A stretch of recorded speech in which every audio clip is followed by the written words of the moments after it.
Hey folks, thank you for coming to the coming civil war over general purpose computing, the sequel to this talk I gave last year at 28C3 in Berlin, the coming war on general purpose computing.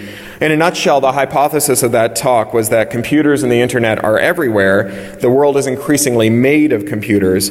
We used to have separate categories of devices. We had, washing machines and VCRs and phones and cars, and now we just have computers in different boxes. A car is just a computer that we put our body in. A 747 is a flying Solaris box full of SCADA controllers. Hearing aids and pacemakers and other prostheses are just computers that we put inside our body. And that means that all of our socio-political problems in the future are going to have a computer inside them. And that means that we'll always, forevermore, have regulators saying, make it so that self-driving cars can't be programmed to drag race, or make it so that bioscale assemblers can't make harmful organisms or restricted compounds in Schedule I narcotics. That is, make me a general-purpose computer that runs every program except for one program that pisses me off, the mythical Turing-complete -1 computer.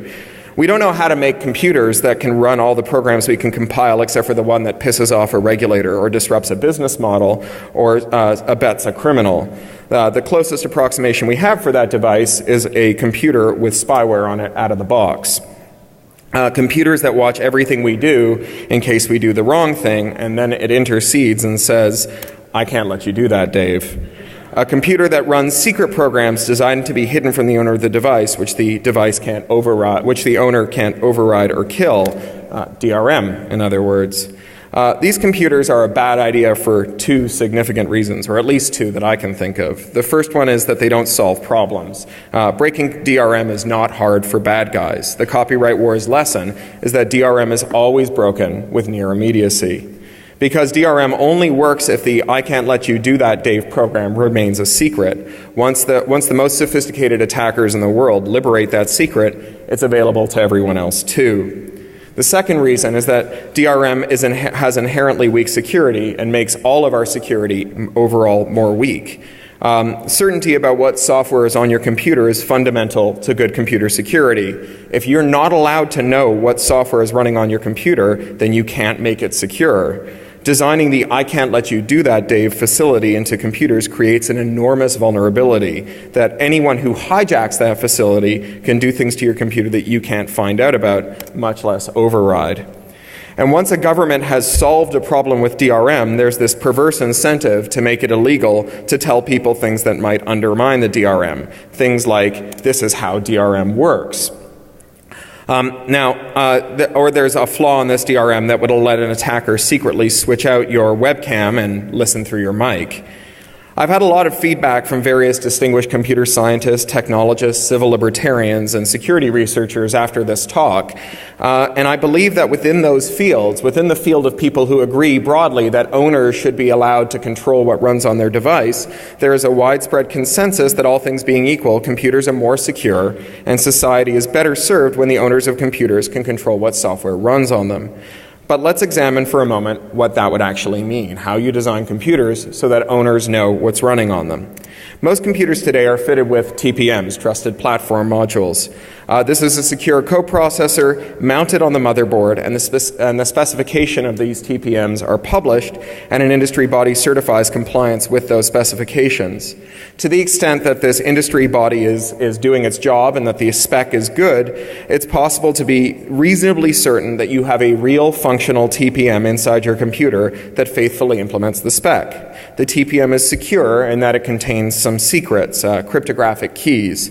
And it's also secure in that it's designed to be tamper-evident. If you try and extract keys from a TPM, or remove the TPM from a computer and replace it with a gimmicked one, it should be very obvious to the computer's owner that something has happened. Now, one TPM threat model is that a crook or a government or a police force or some other adversary might try to compromise your computer. Tamper evidence lets you know when your TPM has been fiddled with. Another TPM threat model is that a piece of malicious code will infect your computer. Once your computer is compromised in this way, you could be in great trouble because, after all of the sensors attached to the computer, the mic, the camera, the accelerometer, the fingerprint reader, the GPS, and so on, could be switched on without your knowledge, and the data could be cached or sent on to a bad guy or both.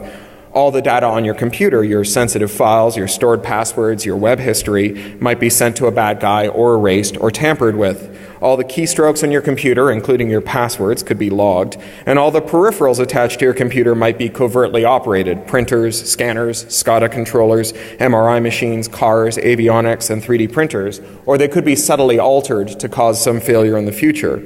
And other peripherals in the today and in the near future include your optic nerve, your cochlea, the stumps of your legs, and so on. When your computer boots up, the idea is that your TPM asks the bootloader for a signed hash of itself and verifies that the signature from the hash comes from a trusted party. Once you trust the bootloader to faithfully perform its duties, you can ask it to check the signatures in the operating system and then ask the operating system to verify the signatures on your programs and so on, ensuring that you know which programs are running on your computer and that any programs running in secret have managed that trick by leveraging a defect in the bootloader, operating system, or other components, and not because a new defect has been inserted into your system to create a facility for hiding things from you. This always reminds me of Descartes. He starts off by saying that he can't tell what's true and what's not because he's not sure if he really exists and whether his senses are faithful. He finds a way of proving that he exists and that he can trust his senses and that his faculty for reason. And having found that tiny nub of certainty, that thing that he knows that he exists and that his reason is good, he can build an entire stable edifice that he can hang the entire theory of the world off of. Now that TPM is like that nub of stable certainty. If it's there, it can reasonably inform you about the code on your computer and be reliable in doing so. Now, you may find it weird to hear someone like me talking warmly about TPMs. After all, TPMs are the technologies that make it possible to lock phones, tablets, consoles, and even some PCs so that they can't run software of their owner's choosing. Jailbreaking usually means finding some way to subvert or disable a TPM. Now, why on earth would I want TPMs in my computers? As with everything important, the devil is in the details. Imagine for a moment two different ways of implementing TPMs. The first is lockdown. In a lockdown scenario, your TPM comes with a set of signing keys that it trusts, and unless your bootloader is signed by a TPM trusted party, you can't run it. And since the bootloader determines what OS launches, you don't get to control your software on your machine. But the second mode is certainty. You tell your TPM which signing keys you trust. So you trust them from Canonical, EFF, ACLU, and WikiLeaks. And it tells you whether or not the bootloaders it can find on your computer have been signed by any of those parties. It can faithfully report the signature on any other bootloaders it finds, and it lets you make up your own goddamn mind about whether you want to trust any or all of the above. Approximately speaking, these two scenarios correspond to the way that iOS and Android work.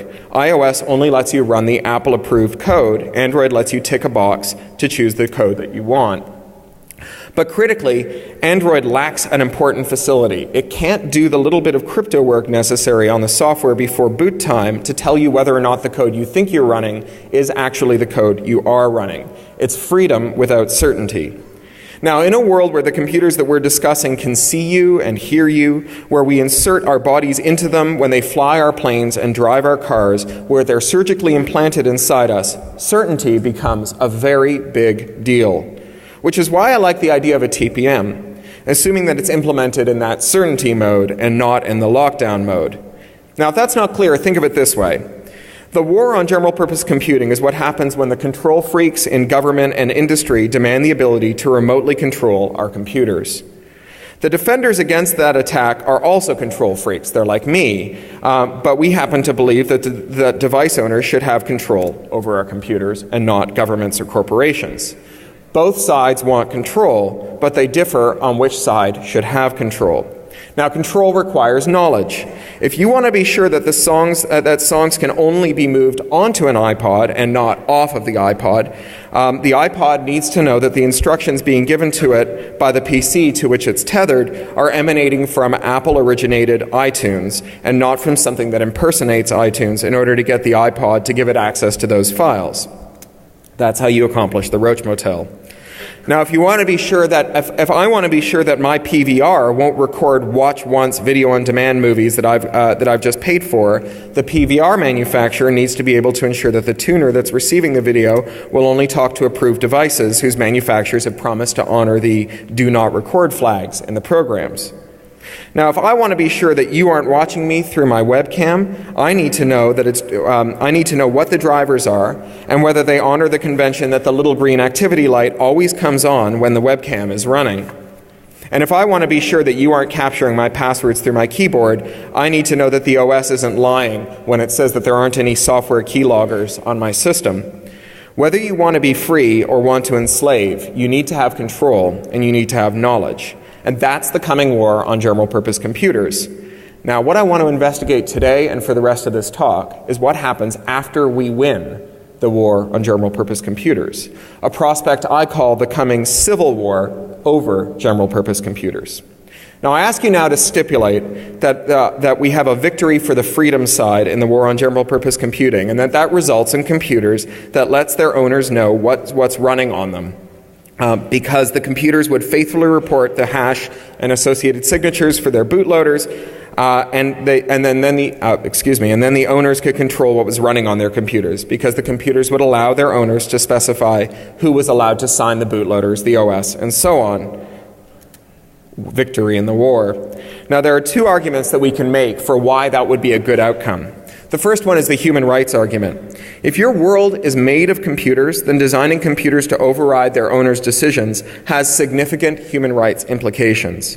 Today, we worry that the Iranian government might demand import controls on computers so that only those capable of spying on people are operated inside its borders. Tomorrow, we might worry about whether or not the British government, notorious control freaks, would demand that when the NHS funds your cochlear implants, that they're designed so that they can't hear extremist speech, or that they log it and report it, or both. Now, that's the first argument, human rights. The second argument is the property rights argument. Now, we like the doctrine of first sale. It's an important piece of consumer law. It says that once you buy something, it belongs to you, and you should have the freedom to do anything you want with it, even if that hurts the vendor's interests. DRM opponents like me, we like saying if you bought it, you own it. Property rights are an incredibly powerful argument to have on your side, especially in America, where strong property rights enforcement are seen as the foundation of all social remedies. This goes double for Silicon Valley, where you can't swing a cat without hitting a libertarian who believes that the major or only role for government is to enforce property rights and the contracts around them. Which is to say that if you want to win a nerd fight, property rights are a powerful weapon to have in your arsenal. And not just nerd fights, policy fights too. That's why copy fighters hate the term intellectual property, this being a synthetic, ideologically loaded tune popularized in the 1970s as a replacement for regulatory monopolies, which is what we used to call intellectual property. It's a lot easier to convince a government that your property needs defending than that your monopoly isn't big enough or expansive enough. Now, this is where the Civil War part comes in. Human rights and property rights both demand that computers not be designed for remote control from governments and corporations and so on. That is, that owners should be allowed to specify what OS they're going to run, to freely choose the nub of certainty from which they will suspend the scaffold of their computer's security. Remember that security is relative. You are secured from attacks on your ability to freely use your music if you can control your computing environment, which erodes the music industry's security to charge rent on a use-by-use basis for your purchased music. If you get to choose the nub from which the scaffold will dangle, you get control and the power to secure yourself against attackers. If the Recording Industry Association of America or the government or Monsanto get to choose the nub, they get to control and they get the power to secure themselves against you. So we all agree that at the very least, owners should be able to know and control what happens on their computers. But what about users? Users of computers don't always have the same interest as owners of computers. And increasingly, we will all be users of computers that we don't own. Now, where you come down on the conflicts between owners and users of computers will end up being one of the most meaningful ideological questions in technology's history. And there's no easy answer I know of for guiding these decisions. I'm going to spoiler my own talk. Usually my talks end with calls to action. Here's what we should do next. This talk doesn't have that because I don't know what to do next, which is why I'm presenting it to this audience, because I hope you'll have some ideas. Now let's start with a position we'll call property maximalism. If it's my computer, I should have the absolute right to dictate the terms of use to anyone who wants to use it. If you don't like my terms, don't use my computer, find someone else's. Now, how would that work in practice? We'd use some combination of initialization routine, tamper evidence, law, and physical control. For example, when you turn on your computer for the first time, you might initialize a good secret password, possibly signed by your private key. Now, without that key or password, no one is allowed to change the list of trusted parties from which your computer's TPM will accept bootloaders. And we could make it against the law to subvert this system for the purposes of booting operating systems that the device's owner has not approved. That would be a pretty cool law in some ways. It would make spyware incredibly illegal, and it would also ban secret initialization of DRM. We could design the TPM so that if you remove it or tamper with it, it's really obvious. Give it a fragile housing, for example, that's hard to replace after the time of manufacture, so that it's really obvious to a computer's owner if someone has modified the device, possibly putting it in an unknown and untrustworthy state. And we could add some kind of additional security to the computer's housing, strong physical locks and human guards and so on. Now, I can see a lot of benefits from this, but there are unquestionably downsides as well. Think for a moment about self-driving cars. There are a lot of these around, of course. They come out of Google and elsewhere, and it's easy to understand how, on the one hand, self-driving cars would be incredibly awesome. After all, we are, collectively as a species, terrible drivers. Cars kill the shit out of us. Seriously, it's the #1 cause of death in America for people aged 5 to 34. Now, I've been hit by a car, and I've also cracked up a car, and I'm willing to stipulate that I have no business behind the wheel. It's also easy to understand how we might be nervous about people homebrewing their own self-driving car firmware. On the other hand, on the one hand, we'd want the source for all of our cars to be open so that we could subject it to rigorous scrutiny and make sure that it's doing what it says it does and as free from flaws and defects as it can be. And on the other hand, though, it would be plausible to say cars are safer if they use a locked bootloader that only trusts government-certified firmware that comes from the Department of Motor Vehicles. And now we're back to whether or not you get to decide whether your computer is doing what you want it to do. Now, there are a couple of problems with this solution of locking car firmware. The first one, of course, is that it won't work. It won't work for the same reason that DRM doesn't work in the copyright wars. Firmware locks are just not effective against determined adversaries. People who want to sow some mayhem with their custom firmware will always be able to. What's more, this is not a good security approach. If vehicular security models depend on all other vehicles being well behaved and no unexpected behaviors arising, we are all dead meat. Self-driving cars must be conservative in their approach to their own conduct and liberal in their expectation of other people's conduct. This is the same advice you got on day one of driver's ed, and it's good advice whether you're driving the car or the computer is driving the car. But there's another problem with it. It's a wider social problem, and it's that this solution of locking car firmware invites some very sticky and ugly parallels.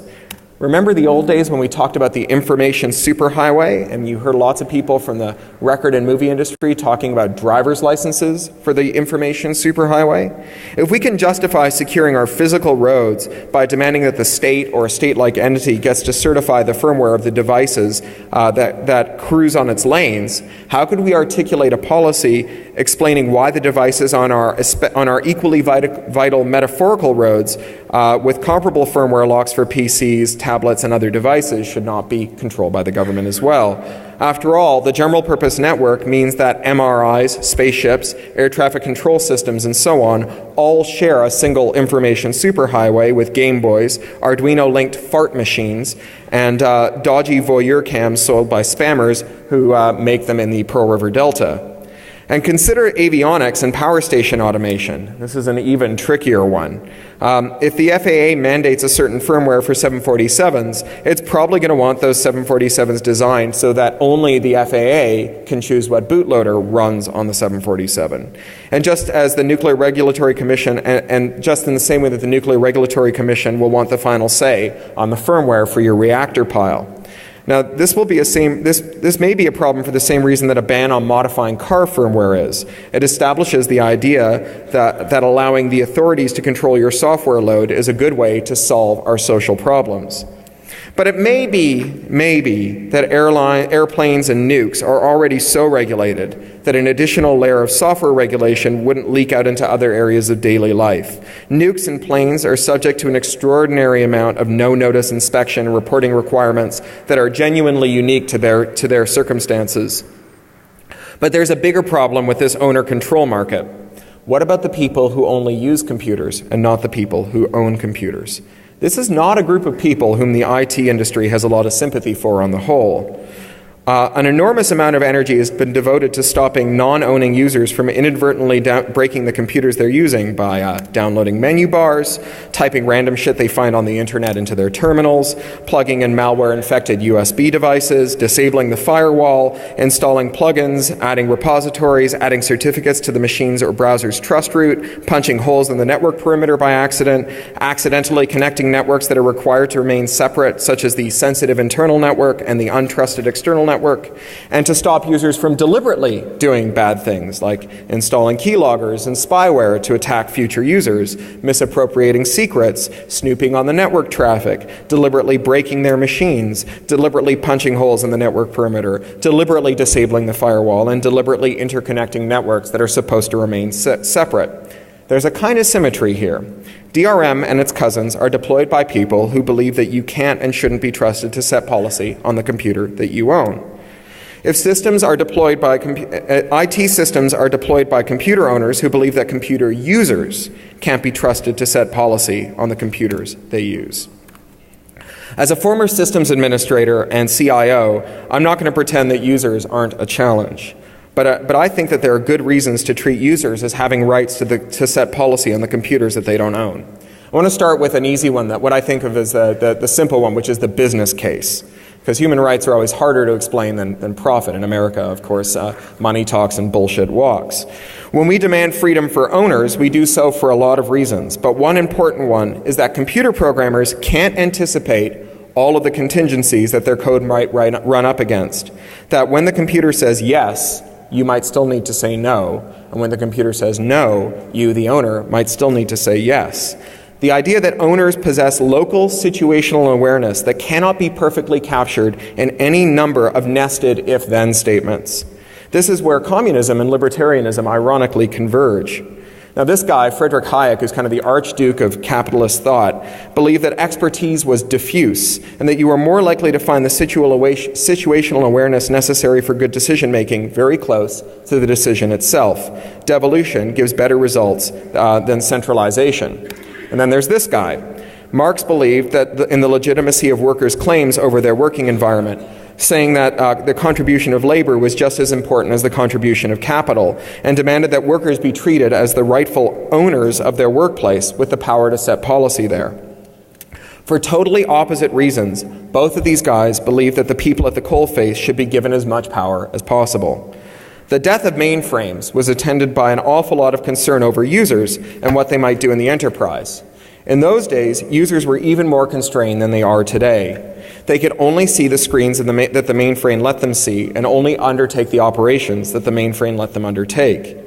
When the PC and VisiCalc and Lotus 123 appeared, employees actually risked being fired by bringing these machines into the office or bringing home office data to use on these machines, because they had a computing need that couldn't be met within the constraints set by their company and its IT department, and because they didn't think that the legitimacy of their needs would be recognized. The standard response to any such request is usually, our regulatory compliance prohibits you from computing the way that you need to do your job, or if you do your job that way, we won't be able to make sure that you've done it right, or you only think that you want to do your job that way, or it's impossible to make computers do what you think that you need them to do, or simply our corporate policy prohibits this.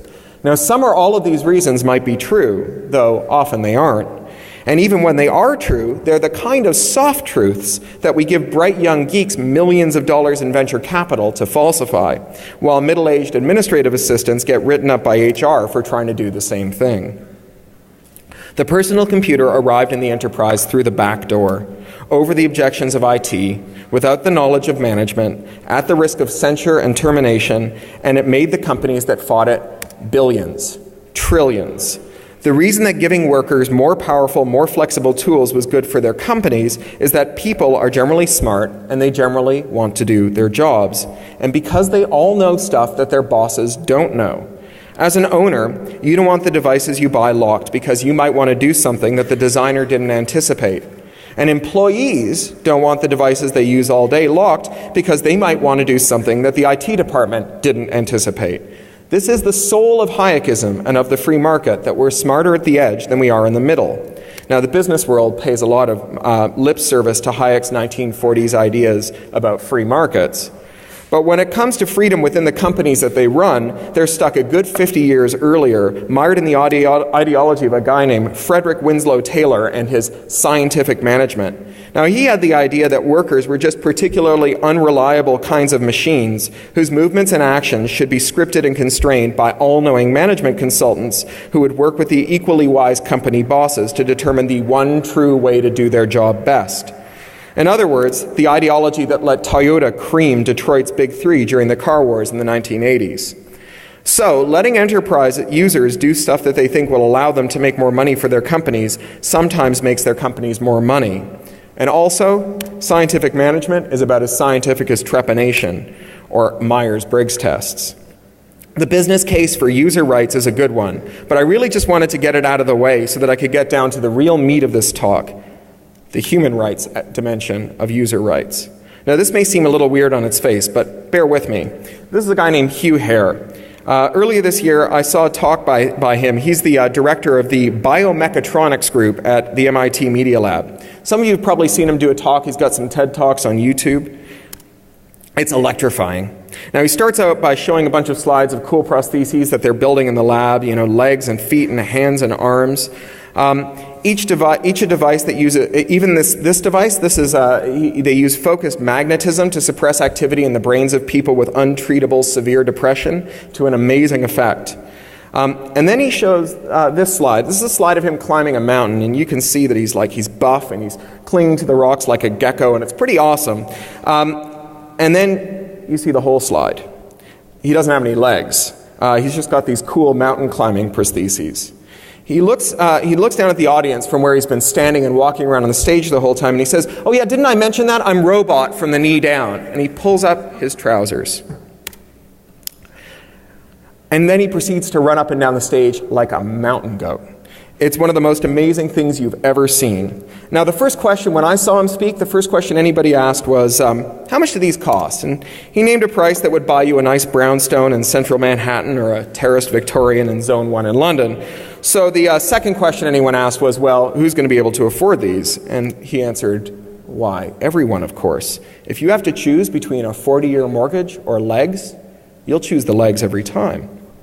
Which is all by way of asking you to consider the possibility that there are going to be people, potentially a lot of people, potentially you, who are users of computers that they don't own, where those computers are going to be part of their bodies.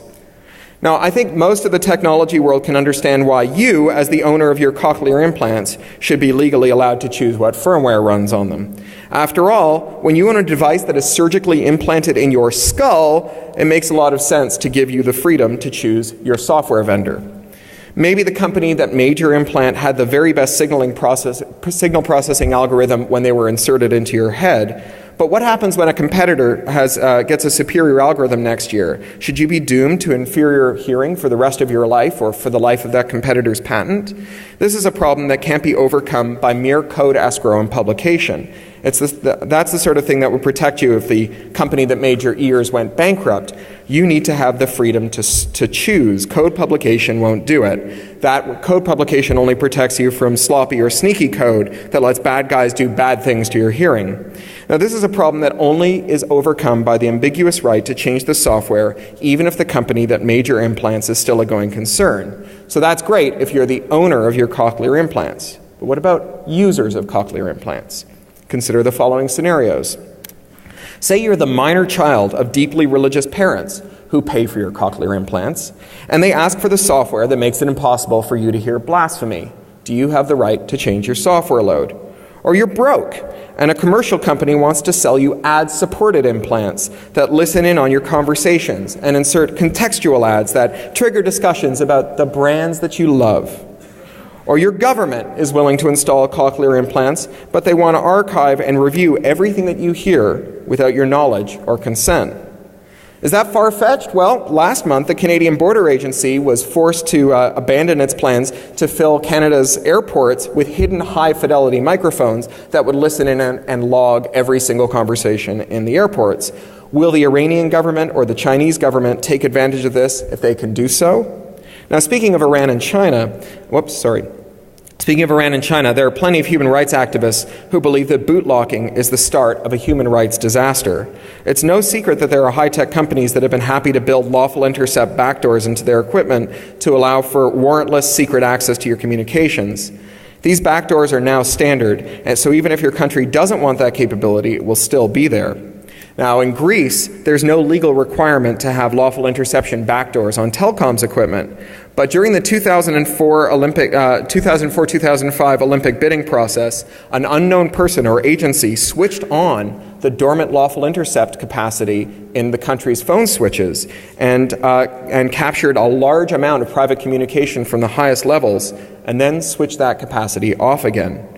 Surveillance in the middle of the network is nowhere near as exciting as surveillance at the edge of the network might be, whether that edge of the network is in your ear or in your laptop.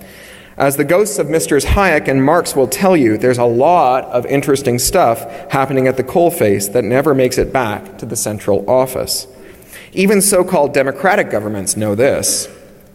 That's why the Bavarian government illegally installed this Bundestrojaner, state Trojan, on people's computers, gaining access to their files and keystrokes and much else besides. It's a safe bet that totalitarian governments will happily take advantage of bootlogging and move the surveillance right into the box. You may not import a computer into Iran unless you limit its trust model so that it only boots up operating systems with lawful intercept backdoors built right into the machine. Now, assume that we get the user control model, where the first person to use a machine gets to initialize a list of trusted keys and then lock it with a secret or some other authorization token. All this means is that the state's customs agents have to unbox every computer and initialize it with the state's key.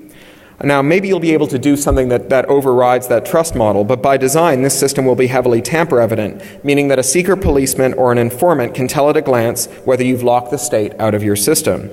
And it's not just repressive states, of course. Remember that there are 4 major customers for existing censorware, spyware, lockware, and surveillance. There's repressive governments, there's large corporations, and then there's schools. And finally, paranoid parents. That is to say, the technical needs of helicopter parents, school systems, and enterprises are convergent with the governments of Syria and China. They may not have the same ideological ends, but they have awfully similar technological means to achieve their individual ends. We are very forgiving of these institutions as they pursue their ends. You can do almost anything if you say that you're protecting shareholders or children. For example, you may remember that there was widespread indignation from all sides when it was revealed that some companies were requiring prospective employees to hand over their Facebook login credentials as a condition of employment. Those employers argued that they needed to be able to review your lists of friends and what you said to them in private before determining whether or not you were suitable for employment. Facebook logins were fast becoming the workplace urine testing of the 21st century. A means of ensuring that your private life doesn't have any unsavory secrets lurking in it, secrets that might compromise your working life. Now, the nation wasn't buying this. As soon as the story broke, Senate hearings and editorials, the whole country rose up against the idea of Facebook logins for prospective employees. But no one seems to mind that many employers routinely add their own intermediate keys into their employees' devices, their phones, their tablets, and their computers. This allows them to spy on your internet traffic even when it's secure, with TLS and a lock showing up in your browser. It gives your employer access to any and all sensitive data that you access from the job, whether it's your union's message board, or your bank, or your Gmail account, or your HMO, or your doctor's private patient messaging area, or Facebook. There's a wide consensus that this is okay because the laptop, phone, and tablet your employer issues to you are not your property, they're the company's property. And yet, the reason employers give us these mobile devices is because there is no longer any meaningful distinction between personal life and working life.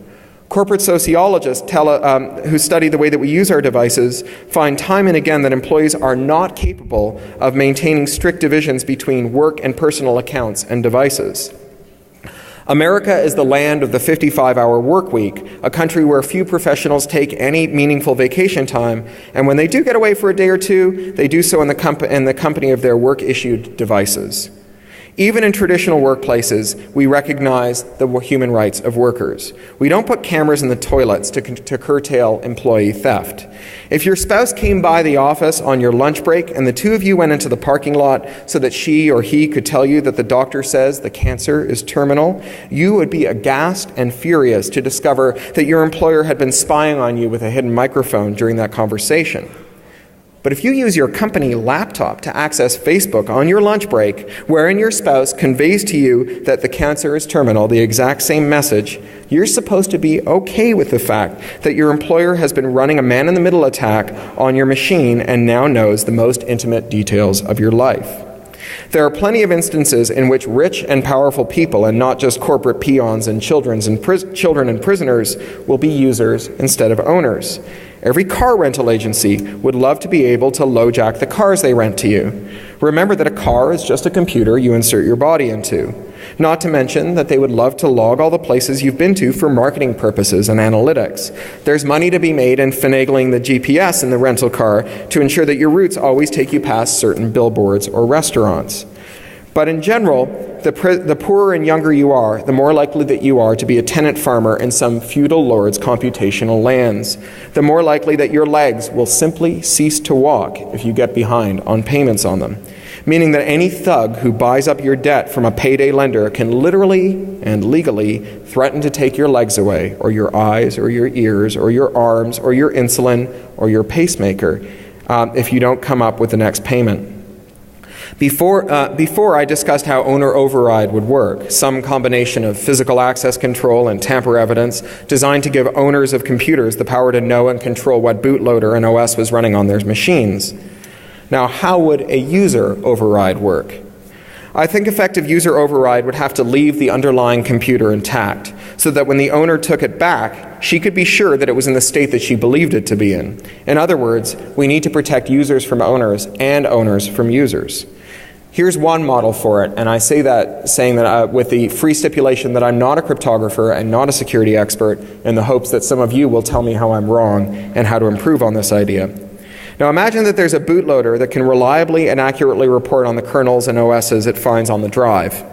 This is a prerequisite for any of these control situations, whether it's the government or corporations controlling how you use your computer, you controlling how you use your computer, or users controlling how they use the computers they use. So one way or another, I believe that we're going to end up with this in our systems. Now, give the bootloader the power to suspend any running OS to disk, encrypting all its threads and parking them. And then the power to select another OS from the network or from some external drive. So I walk into an internet cafe and there's an OS running that I can verify. I can be sure that this is the bootloader that I think it is. And I can see right away that it has a lawful interception backdoor for the police. It stores all my keystrokes, all my files, and all my screens in an encrypted blob that the state can decrypt. Now, say I'm an attorney or a doctor or a corporate executive or just a normal human who doesn't like the idea of his private stuff being available to anyone who's friends with a dirty cop who will decrypt that blob for him. So I do some kind of three-finger salute with the F keys, and I drop into a minimal bootloader shell, one that invites me to give the net address of an alternative OS or insert some kind of drive. The cafe owner's operating system is parked. I can't see inside it anymore. But the bootloader can assure me that it is dormant and not spying on me as the OS fires up. And when it's done, all my working files are trashed, and the bootloader confirms that too. Not just because this keeps the computer's owner from spying on me, but because this keeps me from leaving malware that attacks the user's owner. There will be technological means of subverting this, but there is an enormous world of difference between starting from a design spec that aims to protect users from owners and owners from users than one that says that users must always be vulnerable to the owner's dictates. Fundamentally, this is the difference between freedom and openness, between free software and open source. This is where the war between free and open acquires some real shooting munitions. Now, human rights and property rights often come into conflict with each other. For example, in most places, landlords aren't allowed to enter your home without adequate notices, and in many places, hotels can't throw you out if you overstay your reservation, provided that you pay the rack rate posted on the door. Or think of repossession of leased goods. Cars, for example. These are limited by procedures that require notice and the opportunity to rebut claims of your delinquent payments. Now, when these laws and procedures about human rights and property rights get streamlined to make them easier for property holders, we often see human rights abuses. Robo-signing eviction mills that use fraudulent declarations to evict homeowners who are caught up on their mortgages or who don't have any mortgage at all.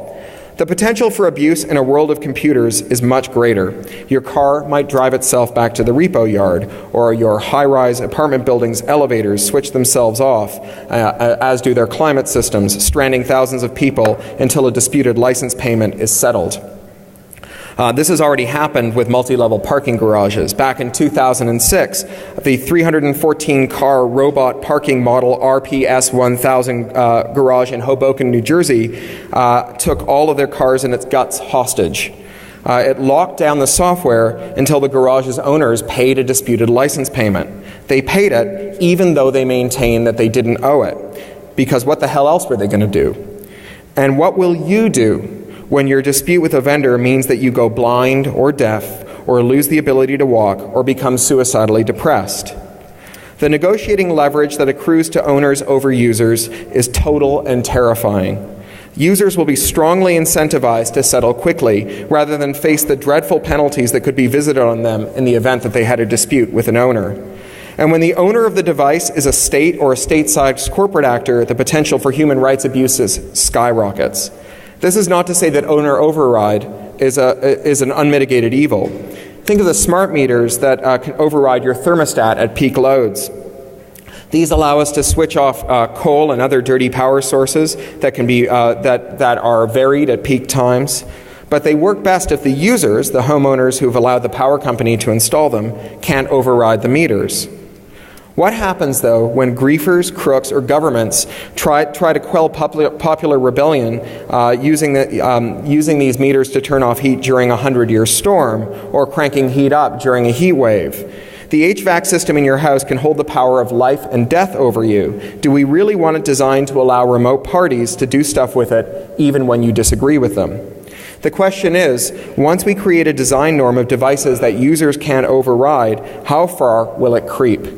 Especially risky would be the use of owner override after payday, to offer payday loan-style services to vulnerable people. Can't afford artificial eyes for your kids? We'll subsidize them if you let us redirect their focus to sponsored toys and sugar snacks when you go to the store. But foreclosing on owner override probably means that there will be poor people who will not be offered some technology at all. If I can LoJack your legs, I can lease them to you with the confidence of my power to repo them if you default on your payments. And if I can't, I may choose not to lease you legs at all unless you've got a lot of money to begin with. But if your legs can decide to walk away to the repo depot without your consent, you would be totally screwed the day that muggers, rapists, griefers, or the secret police figured out how to hijack and own that facility. It gets even more complicated, of course, because you are the user of many systems in the most transitory way, whether those are subway turnstiles, elevators, or the blood pressure cuff at your doctor's office, or a public bus or airplane. It's going to be hard to figure out how to create user overrides that aren't nonsensical, like just because I'm sitting in seat 14A, I get to change the firmware load on the airplane. Though we can start by saying that a user is someone who is the sole user of a device for a meaningful amount of time, although of course meaningful is going to be a very contentious issue. This isn't a problem that I know how to solve. Unlike the war on general-purpose computers, the civil war over general-purpose computers seems to present a series of conundra without any obvious, to me, solutions, which is why I'm talking to you about them. These problems may be a long way off, and of course they'll only arise if we win the war on computers first. But come Victory Day, when we start planning out our constitutional Congress for the new world where regulating computers is acknowledged to be the wrong way to solve social problems, let's not paper over the division between property rights and human rights. This is the sort of the division that, while it festers, puts the most vulnerable people in our society in harm's way. Agreeing to disagree on this one is no longer good enough. We need to start thinking about about the principles that will apply when the day comes. Because if we don't start now, it's going to be too late. Thank you.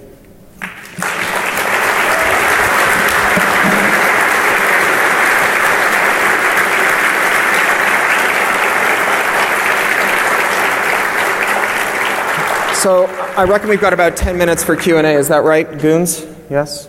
Yeah? 5 minutes? Yeah. So I know that this is a very abstract talk. It's not a talk I would give to a general audience, but it's one that I hope you folks will have some good feedback on. Go ahead. So with lobbyists and stuff, the average citizen is totally disenfranchised. What hope do we have in this war? What hope do we have in the war on general-purpose computing? I think that the hope that we have in the war on general-purpose computing is that we enlist more people to our side just by waiting. Because the number of people for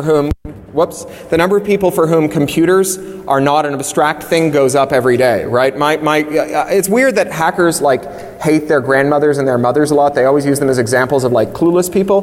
My mom and my grandmother are both very clued in people, but my grandmother was never into computers. She never saw any reason to do so. She types really fast. She was a secretary, but she didn't see any reason to do so until the day I had a kid. And I live in England and my grandmother lives in Canada, and she knew that if she wanted to see her great-granddaughter, she was going to have to learn to use a computer so that we could Skype. All of a sudden, computers became incredibly important to her, and she learned how to use them like that, because that's what you do, right? When there's suddenly a reason to use a computer, you figure out how to use a computer. And for her now, a fight over how an ISP operates, or how competition works in ISPs, or how computers are regulated, or how they're surveilled, or what software she gets to install on her device, all of those questions are now deeply personal. If we can relate any issue about computer policy to her ability to Skype with her great-granddaughter, we can win. We'll get her on side. The number of people for whom the technology per se is not important, but what it does is vital, goes up every single day. And every one of those people are going to be on our side. We just have to hope that things don't get so screwed up between now and when, sort of everybody has the consciousness that this group might have, or the DFF has, of the underlying role of computers in all these other policy areas. But if we can resist that over screwed upness, we'll have an army at our command. So for me, I feel like that's an important fight, and I'm going to keep on fighting it. But I feel like we've all suddenly looked around and we've realized that pretty much everyone agrees that King George is a dick, and it's time for revolution. But we're like, there's this other thing where some of us think property rights is more important than human rights, and some of us think human rights is more important than property rights. Let's agree to disagree on that while we're fighting this war, and maybe we'll just let time sort it out. It'll probably sort itself out.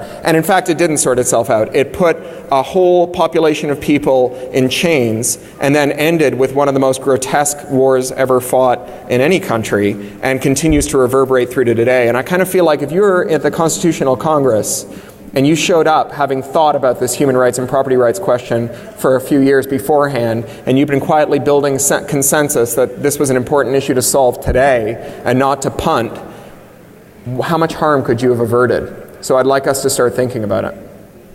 Next question. One more. Okay. Yeah. So since they sort of exposing the department of Facebook logic, how are they the availability of public data over different platforms that are widely available? You get a public information from APIs that aren't really typically that we